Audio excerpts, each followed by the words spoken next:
Thank you, Dr. Wu, for the very kind introduction. Thank you, Mr. Brian Lee and Professor Guo. So it's my great honor to cover some insights from our perspective from Broadcom.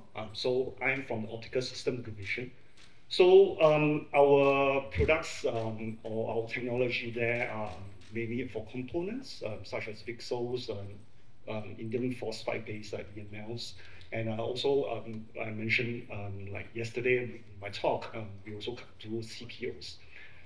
So, let's see, is it correct? Okay. So let me jump straight into the topic here. So today's optical interconnect for AI networks is fairly complicated, quote unquote. You have the front end networks going with the top of rack to spine, and then you have the back end running through the NIC, leaf, and connecting the GPUs, and also going through the leaf and spine networks. So how can we address this interconnect needs for AI applications? So there are three things that we see that are critical for this optical connect technologies for AI applications. So again, it depends on the reach. So first is with the VCSELs. This is a multi-mode with short reach applications. Next, for longer reach beyond 100 meters up to 2 kilometers, there is the EML with the single mode technology. And lastly, for high density and power and cost leadership with again longer reach applications, we have the CPO technologies. So again, looking at this diagram here for the shorter links, such as from the NIC to top of rack, it either can be served with copper, but if we want to go with optical, then that will be with the VCSEL. And beyond that, that will be with the single mode technologies. So here is a very quick breakdown, I mentioned earlier, with different applications with different reaches. So for multi-mode applications running at less than 100 meters, so this is convenient for end-of-row, top-of-rack applications. So the bottom line here is that I would like to highlight is for transceiver-based solutions, which i.e. the pluggable. So the VCSEL base offers the lowest cost and power for short-reach optical solutions. So as an example, right, running at 800G, we are talking about 12 watts, which is a DSP base, and then going up to 14 watts for single mode. But more importantly is the cost. The multi-mode technologies offer up to between 100% or 50%, 30 to 50% cost savings there. Okay, I'll cover VCSELs, then I'll go into the EML a little bit later. So this is this VCSEL speed trend going all the way back to 1995 from 1 gig. And today we are talking about running volume production at 100 gig. And obviously everybody is very interested in the next generation of 200 gig.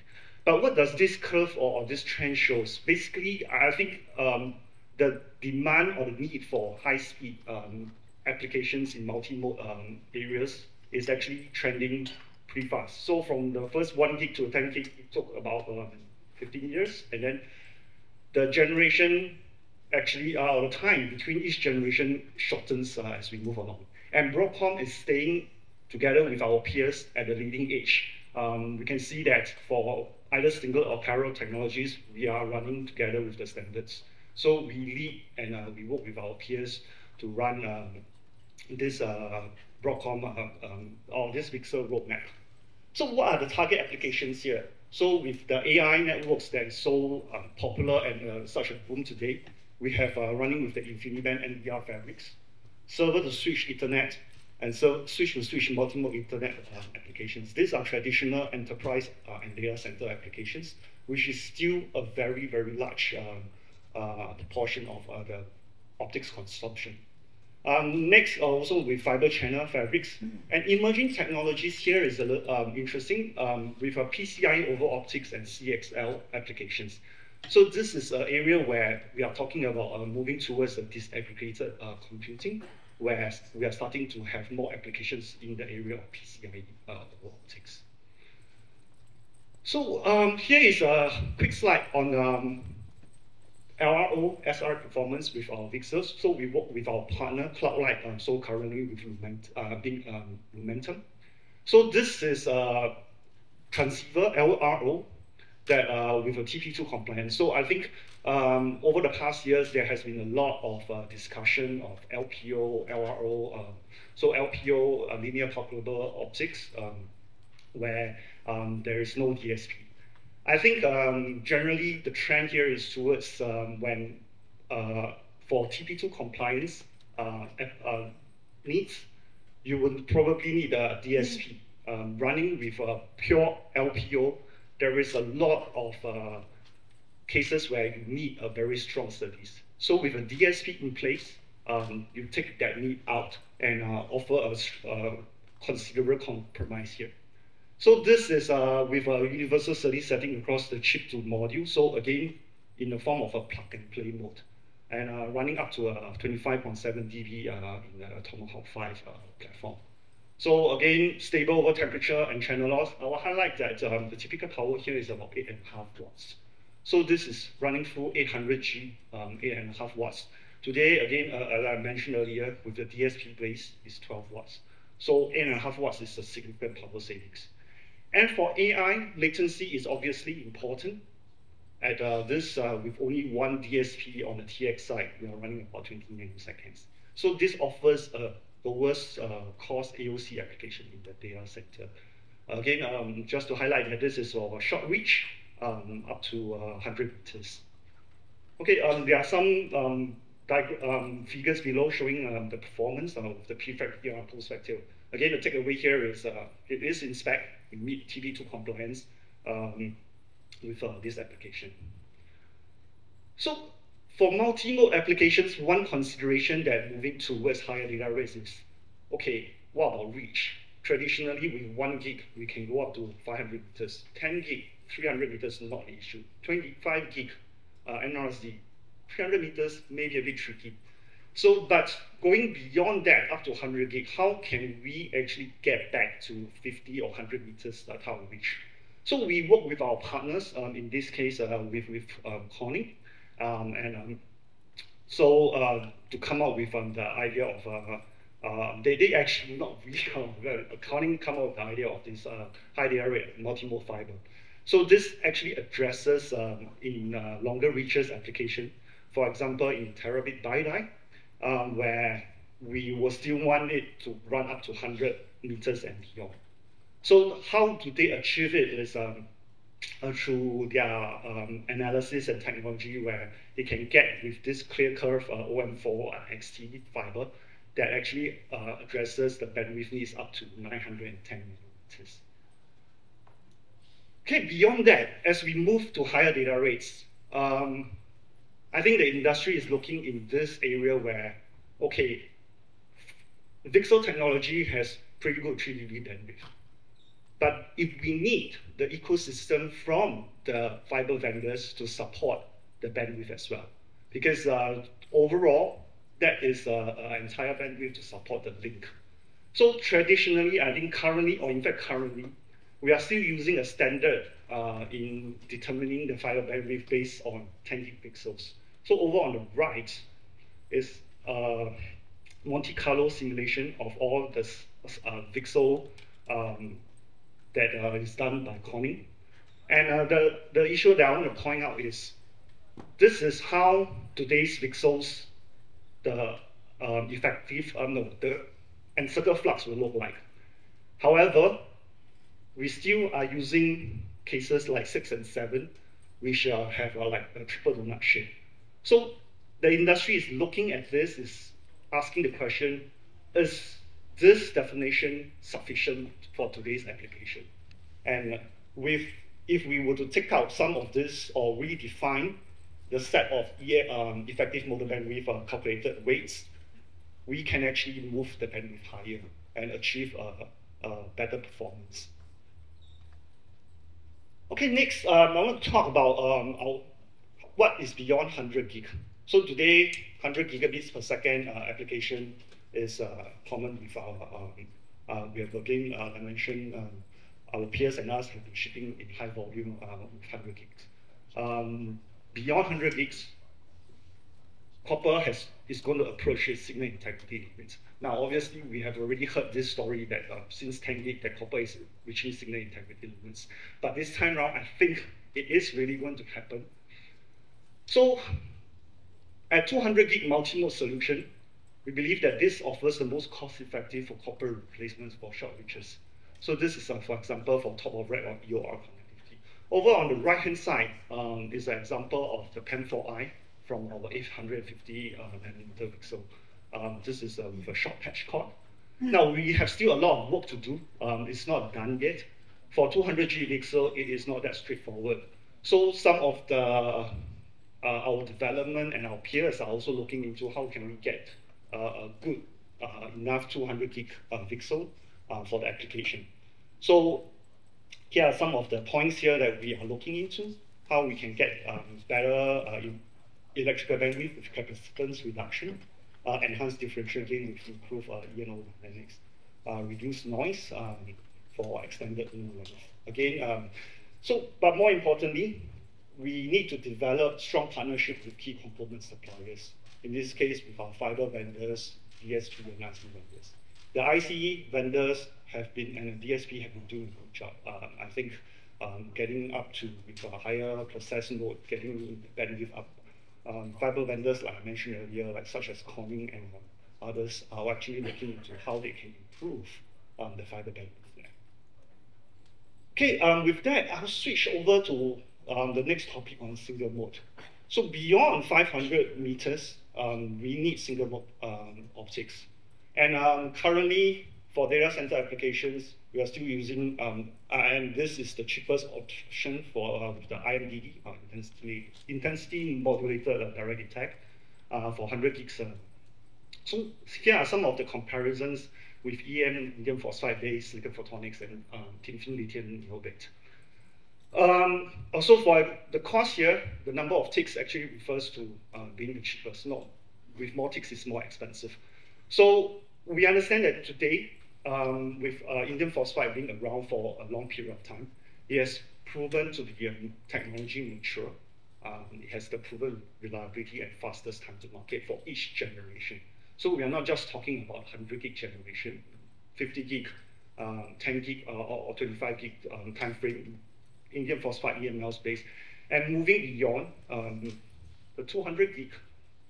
So OFC last year, we announced that, or we have a paper showing the bandwidth performance of 60 gigahertz between 20 to 70 C. So this is with a TDQ of 1.43 D.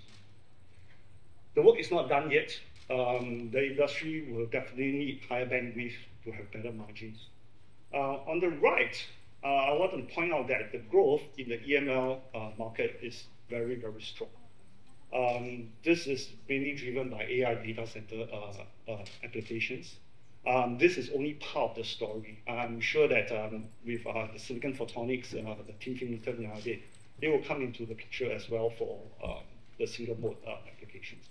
But we still believe that EML will always take the first cut or the first step at the market to get into this single mode application. So what happens beyond 200G? Okay, in the next, at the 400G level, we are running into a lot more technology challenges. 200 gig is not easy, but we are getting there. So one key point is the PAM and signaling will be challenging for both electronics and optics technologies. So for example, today we are running a PAM4 sampling frequency of about 226 gigahertz. So the channel loss at Nyquist is running about 75 dB. This proves that there is a challenge on the optics side, in this case on the EML side of with the challenge on the bandwidth. To stay with PAM4 modulation, we need high speed and power will be needed to drive that. And but PAM6 and PAM8 offers a interesting sweet spot where we can look into the channel loss is manageable between 60 to 50 dB. Nyquist frequency is also pretty okay for the EML technology. So there is this relatively sweet spot that I think the overall industry is looking into. But having said that, there is a compromise between different parties. For example, from the optics standpoint, we want a Nyquist frequency that is supported by our indium phosphide-based devices. But on the other hand, IC vendors or DSP vendors may say that, okay, PAM6, PAM8 signaling may be too challenging for them to run or to design in with high cost. So this is an area where I think 400G, together with the industry peers, we are working towards how we can compromise and come up with a solution. This will be, well, I would say it will take quite some time for us to get into this position, where we can come up with a viable standard that the ecosystem can support. Okay, with that, I'll come to CPO technology, which I have covered briefly yesterday. So I'll cover it briefly here, that since some of the folks here may have gone through this material. So for CPO applications, this is where we want to go with the highest density optical links with the lowest power. So there are two applications that we are targeting with CPO technology. So the first one is with the Ethernet switch. So today with more than 50 T of optical connectivity, whole package offers the best density with the power and cost performance. So on the other hand, with the XPU interconnect, this is an area that we are seeing more potential with scale-up applications. So with a compute ASIC that's sitting right here with the HBM memories, we can package our six optical engines in a common substrate to drive the bandwidth from the GPU. Okay, for the switch application, very briefly, this was demonstrated at OFC this year. We run a 4RU switch with, in this case, full 51.2 T. The takeaway here is power consumption at 800G is 4.8 watts. Now, if you recall, earlier with the multi-mode SR8, the power there was about 8.5 watts. So with interconnect technology, with these applications, with CPO, we get it down to 4.8 watts. And this was run at the show floor overnight. So you can look at over here, we are showing the uncorrectable error, that we don't have an uncorrectable error over the entire show. Okay, showing here with all channels all running up. So for us, we have come quite a way to the CPO. We started off with the 25.6 T application. And so today we are pushing out with this 51.2 T.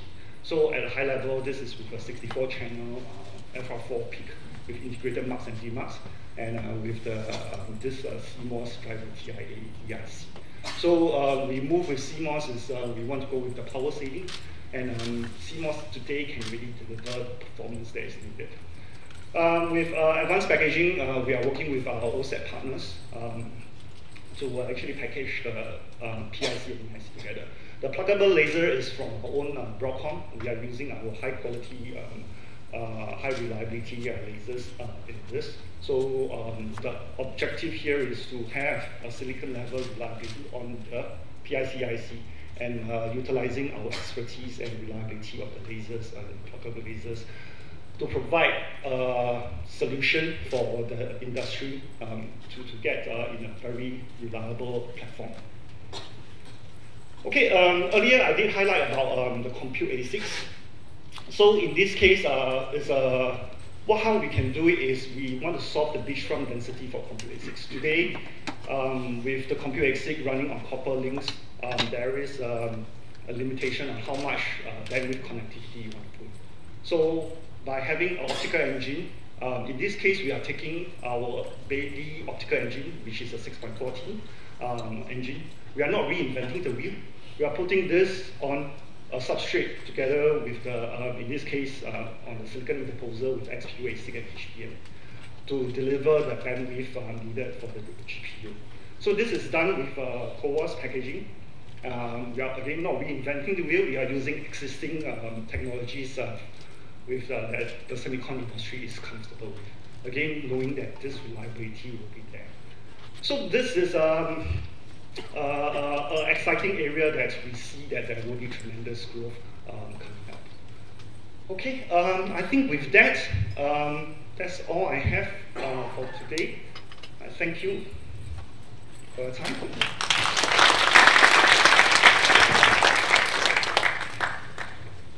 Okay, so now the floor are open for questions. Yes, please.